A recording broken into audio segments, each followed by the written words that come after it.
Hi everyone! Welcome back to Legend of Mystics. I'm your host, Diana Priyanka Chaudhary, and today we're going to talk about a very controversial topic. So, why do we believe in God?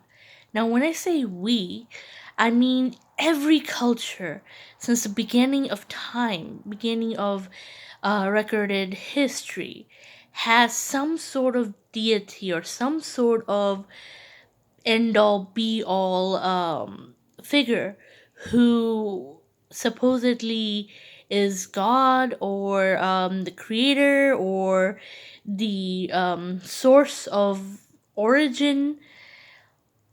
Why is that? That every culture, everyone over thousands of years have always needed this figure and always worshipped or always acknowledged or always followed this one ultimate being that these civilizations created that they called gods. Of course, the temperament, the powers, the origin stories all differ depending on which part of the world, which civilization, which time period we're talking about.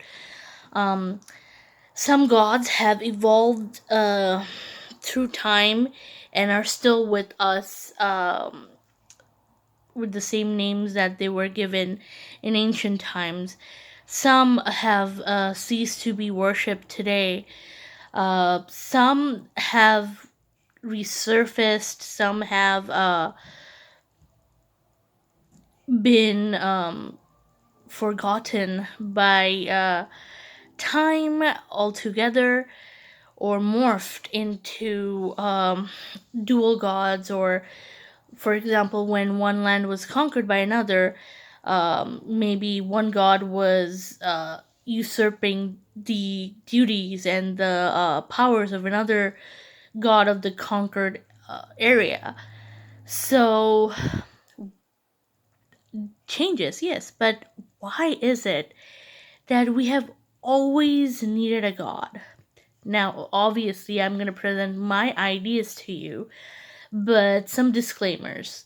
Firstly, these are just opinions, okay? The whole purpose of my channel is to discuss why we, as peoples, as humans, as civilization societies, believe in certain things and what does it say about us. And nowhere can a topic be found which is more fundamental and more basic and more necessary to discuss than why do humans believe in God, or why have we believed in gods over all of our history. I acknowledge the fact that in modern times there are a lot of atheists and agnostics present, but still, most of the world still believes in some sort of God and religion. Now, I'm going to do another video of why do we believe in religion separately, but today's topic is mainly basically my takes on why do I think that we as people need God or followed or created this idea of God. And as always, I welcome your feedback in the comment sections. And mm, disclaimer number two, I am a Hindu, so I, like every one of you, am a product of my culture, my upbringing, and my society. So the lens I'm gonna discuss this through will inevitably lean toward Hinduism. At least it'll be heavily present in the background of this discussion. But that is why I want to make sure that you know that my opinions were formed, like all of yours, through this lens of Hinduism, but that doesn't mean I do not respect or I do not welcome any other discussion, any other comments, or any other opinion about this topic. That being said, let's go. So, I believe the idea of God was created by men because we needed a scapegoat. Hear me out. What I mean by that is we needed someone to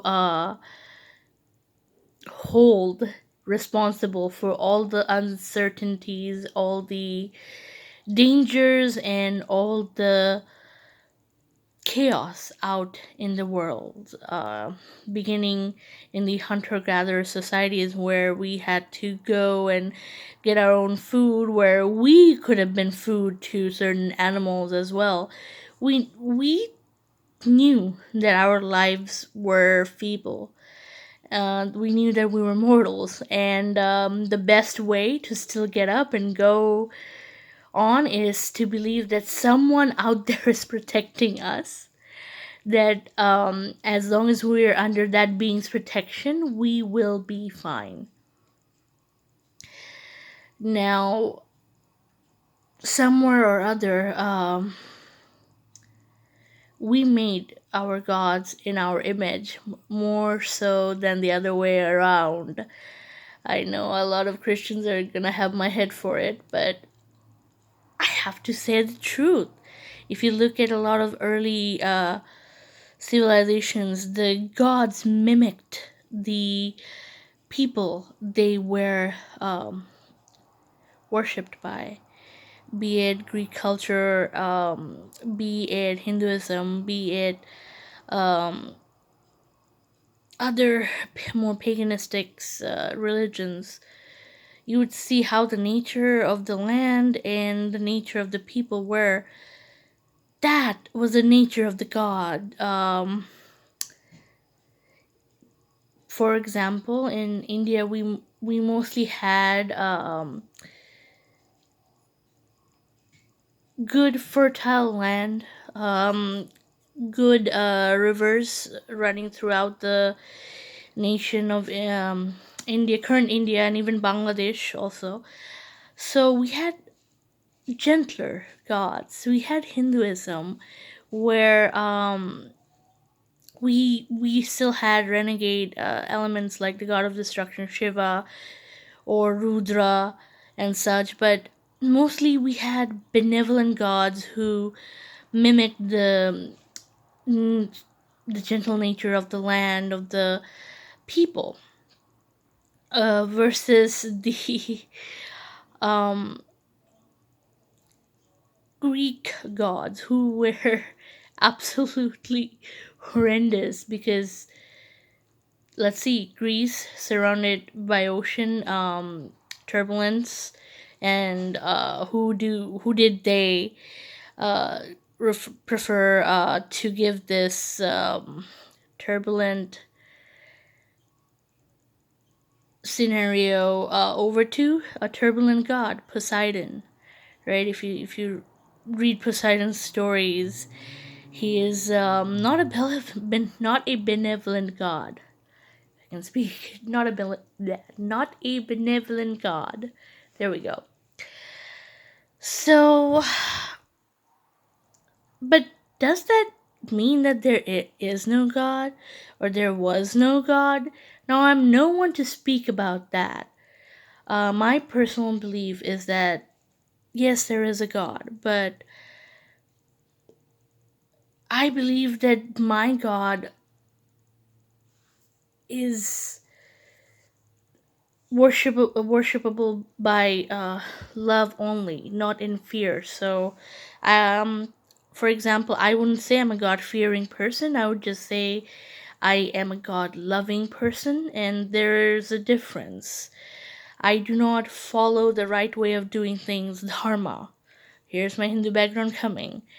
I do not follow my dharma, the right way of doing things, because I don't want to end up in hell. Fun fact: in my part of the culture, in Bengali cultures that I grew up in, we were told that no matter what you do, you're always gonna mess up, and you will always be guilty of doing something. All you can do is try to make things better. So remember, you're going to hell regardless. So I believe I will be paying off my bad karma in hell regardless. Okay, all I can do is lessen the amount I spend in hell before I go to heaven. Now, um, other religions think differently. I believe Christianity believes that there will be an apocalypse where everybody will die, and then they're gonna wake up one day, and then God is gonna have his, I don't know, list of Santa, but a worse one, where he will go, okay, you're a sinner, you burn in hell for eternity, you have been mostly good, so you go to heaven. Right? So I just believe that we created this mythical being because we needed a surety, we needed reasons to do the right thing. God is a projection of our mind, but that is not to say that there is no source, that there's no power that we didn't come out from, but that power resembles our thoughts, or our puny little understanding of him or her. Um, yeah, but this is, I think, this is such a complicated topic that I don't even know where to start. But like I have said repeatedly, I believe it's our projection, our mind, the reason we created God, and specifically in the image we were familiar with, we as in the civilizations that created their certain gods, of course, is because we needed some assurance, we needed someone to back us up, because somewhere in our mind we knew that life is fleeting, and even then, to continue living it, we needed reasons, and we needed someone, fictional or not, to tell us that to go on. Obviously, for the last time, that doesn't mean that there's no such thing as God. It just means that our understanding of that being is just as flawed as we are, because we were the ones who projected that image onto that being. So, what are your thoughts? Please, please, please comment, and let me know. Let's have this discussion. Um, and I'm also sorry if I hurt anybody's religious sentiments, but God is really different than religion. And I hope to discuss about this in further detail in the comments below with you. So that's it for now. See you in the next video. Before you go, please share, like, and subscribe to the channel. And don't forget to hit that bell notification for getting updates on all my future uploads. Thank you and have a great day. Bye.